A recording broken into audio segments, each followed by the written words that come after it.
అది లక్ష్మీనారాయణులు కానివ్వండి, పార్వతీ పరమేశ్వరులు కానివ్వండి. నేను దాని యందు అభ్యంతర ప్రకటన చెయ్యను, ఉన్నది ఒకటే పరబ్రహ్మం. కనుక ఇది మొదటి ఆలోచన కావాలి. ఇది మనస్సుకి మీరు అలవాటు చేయాలి. అంతేకాని టైం అయిపోతోందని గడియారం వంక చూస్తూ కంగారుగా లేవడం అలవాటు కాకూడదు. మీ తల తిప్పి మీ కళ్ళు విప్పితే మీ మొట్టమొదటి దృష్టి ఇలా చెదురుతూ బాగా నిద్రపోయినటువంటి కనులలోంచి జరిగిన మొదటి కిరణ ప్రసారము పరమేశ్వర మూర్తి మీద పడడము చేత పరావర్తనము చెంది ఆ పార్వతీ పరమేశ్వర లేక లక్ష్మీనారాయణ దర్శనము ఇక్కడ జరిగి ఈ కంటితో చూసి లేచిన తర్వాత కాలు పెట్టే ముందు మనస్సు మళ్ళీ సముద్రవసనే దేవి పర్వత స్తనమండలే అని ఒక శ్లోకం చెప్పి కిందకి దిగగానే, గురువుగారు మీరు నాకు ఉపదేశం చేశారు, మీరు చెప్పిన బుద్ధితో ఈనాటి నా రోజు గడుచుగాక అని నేల మీద పడి గురువుగారి పాదాల్ని ఒక్కసారి మనస్సులో ధ్యానం చేసి వారి పాదాలకి శిరస్సు తాటించి పైకి లేవడం. ఇది మీకు అలవాటైందనుకోండి, మీకు తెలియకుండా మీరు మొదటి ఆలోచన రావడానికి సాక్షి. ఇప్పుడు ఈ ఆలోచనని మీరు ఒక దిశానిర్దేశం చేస్తున్నారు. ఇది స్థితికారకత్వం. అసలు నిజంగా ఒడిసి పట్టడం, ఇలా తిప్పడాన్ని యథార్థమునకు ఒక రోజును మహేశ్వరుడిగా మార్చుట కాకుండా, ఎక్కడో మహేశ్వరుడు ఉన్నాడు, ఆయన సృష్టికర్త స్థితికర్త ప్రళయకర్త. మీరెప్పటికీ సృష్టికర్త స్థితికర్త ప్రళయకర్త దర్శనం చేస్తారు? లలితా సహస్రనామంలో లలితా అష్టోత్తరంలో అమ్మవారికి ఒక నామం ఉంది, భావనామాత్ర సంతుష్టాయై నమః. మీ భావన ఎలా ఉందో దాని చేత ఆవిడ సంతుష్టురాలవుతుంది, ఆవిడ ఆనందిస్తుంది. ఇక్కడ మీరు భావన చేస్తుంటే ఈ శక్తి అంతా ఆవిడే. ఇక్కడ ఉన్న శక్తి, ఇక్కడ ఉన్నటువంటి ప్రకృతి వికారమైన శరీరం ఆవిడే. ఇది ఆయన్ని కోరుతోంది. దీన్ని దానితో కలపాలని ఆవిడ తెర పైకెత్తుతుంది. ఇది మాయా అన్న అవనిక ఒక రోజున పైకెత్తేస్తుంది ఆవిడ. అప్పుడు మీరు దాంతో కలుస్తారు. ఇది జీవితంలో అనుసంధాన ప్రక్రియగా వెళ్ళవలసినటువంటి మహేశ్వర స్వరూపం. అంతేకాని మహేశ్వర స్వరూపం అనగా ఏదో దేవతలందరి చేత పూజింపబడువాడు, నేను దాన్ని దోషం అంటలేదు, నేను తప్పంటలేదు. కానీ మీరు అలా అనుసంధానం చేసుకుంటే అది భక్తికి బాగా పనికొస్తుంది. అందులో నేను ఎంతమాత్రము దోషమెంచను. కానీ మీకు ఇది నిత్య జీవితమునందు అలవాటులోకి తెచ్చుకోవలసినటువంటి ప్రక్రియ. మీరు ఇలా దర్శనం చేస్తూ వెళుతున్నారనుకోండి, మీ లయ పరమశివుడు. మీరు ఇప్పటిదాకా ఎవరితో కలిసి ఉన్నారు అని అడిగారనుకోండి, నిద్ర లేవగానే మీరు ధైర్యంగా చెప్పగలగాలి, నేను ఇప్పటి వరకు కైలాసమునందు పార్వతీ పరమేశ్వరులతో కలిసి ఉన్నాను. అది నా నిద్ర.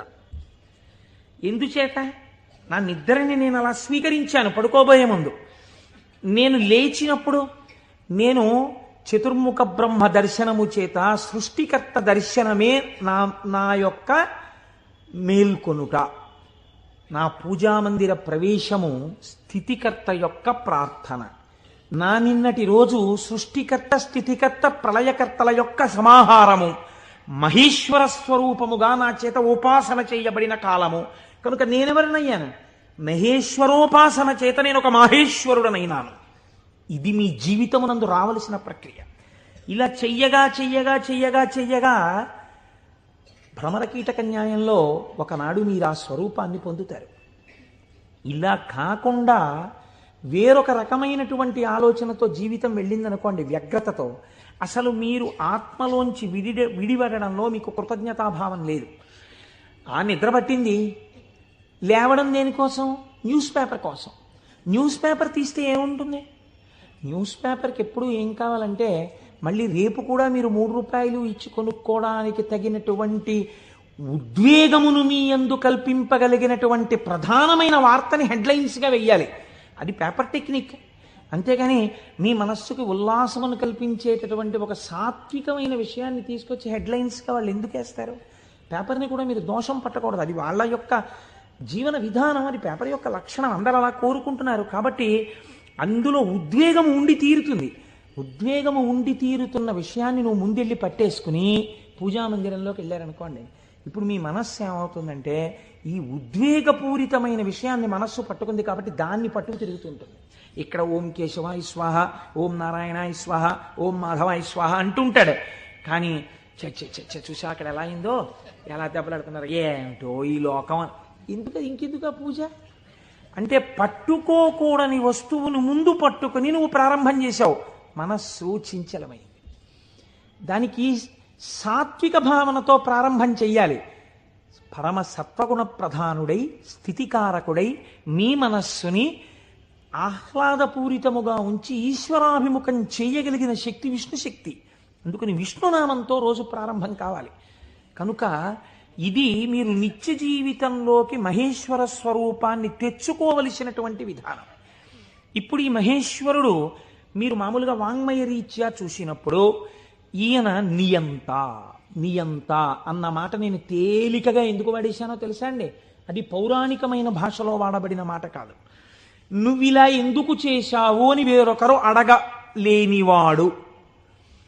ఈ ఈశ్వరుడు యొక్క స్థితి ఎలా ఉంటుందంటే, అసలు మీరు అలా అడగడానికి వస్తువుని ఆయన మీకు దూరం చెయ్యాలి, మీ చేత ఏడిపించాలి. అది ఆయన తప్ప ఒప్ప?